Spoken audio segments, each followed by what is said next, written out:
Madam madam sir কই? আপনি কে? আমার সর্বনাশ হয়ে গেছে ম্যাডাম আমার। আমি ডেকে স্যার, দিচ্ছি, দাঁড়ান। স্যার আপনি আপনি এই কামটা কি করে করলেন স্যার? আমার বড্ড ক্ষতি হয়ে গেছে স্যার। ওই যে চেয়ারম্যান সাহেব তো পুতলার মান নামে কেস করে দিছে।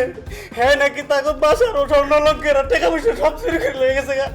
হুমকি দিছে আমার নামে নাকি মামলা দিব। স্যার আপনি মানে বাঁচান, স্যার আপনি মানে বাঁচান, আপনি মানে বাঁচান স্যার। আপনি বসেন বসেন। আল্লাহ রে, আমার কি হইব আল্লাহ রে।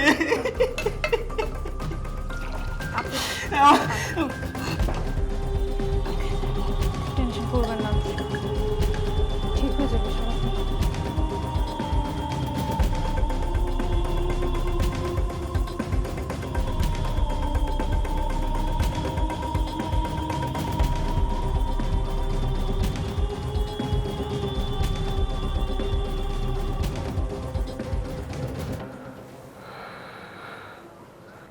কি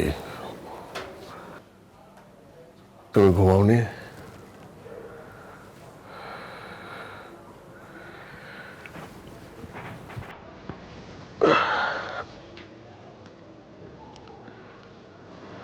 কি হয়েছে? হ্যাঁ, আচ্ছা, এই পৃথিবীতে কি মেয়ে হয়ে জন্ম নেওয়াটাই পাপ? আরে তোমার আবার কি হলো? না, এই পৃথিবীতে মেয়ে হয়ে জন্ম নেওয়াটা পাপ না। এই পৃথিবীতে মানুষ হয়ে জন্মে অমানুষের মতো কাজ করাটা পাপ। আচ্ছা, আমি তোমাকে একটা কথা কোনোদিনও বলিনি।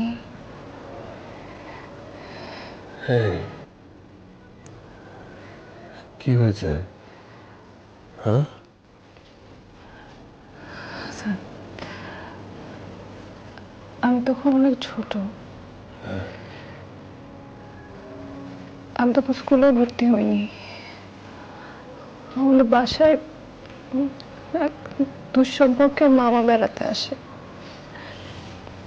আমার বাবা মা দুজনেই অফিসে ছিল। আমার বাসায় কাজের খালাটাও ছিল না। তুমি জানো, আমি আমার রুমে ছিলাম, হঠাৎ করে না উনি আমার রুমে আসে। আরে না, আর বলতে হবে না, আমাকে বলছে স্যার, আর বলতে হবে না, একদম বলতে। আমার যখন হাসপাতালে জ্ঞান ফিরে না, আমার মা বাবা বলল আমি যাতে এই কথাটা কখনো কাউকে না বলি। তুমি জানো, আমি আমি অনেক চেষ্টা করেছি ভুলে যেতে, আমি কোনোভাবে ভুলে যেতে পারি না। ভুলে যাও। আমি কখনো ভুলে যেতে পারি না।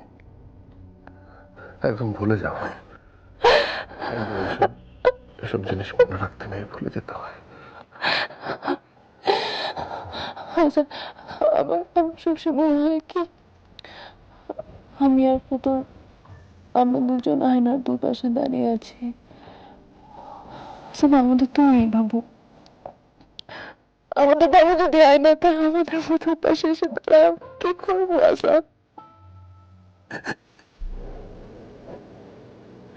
কেউ কখনো আয়নার পাশে দাঁড়াবে না।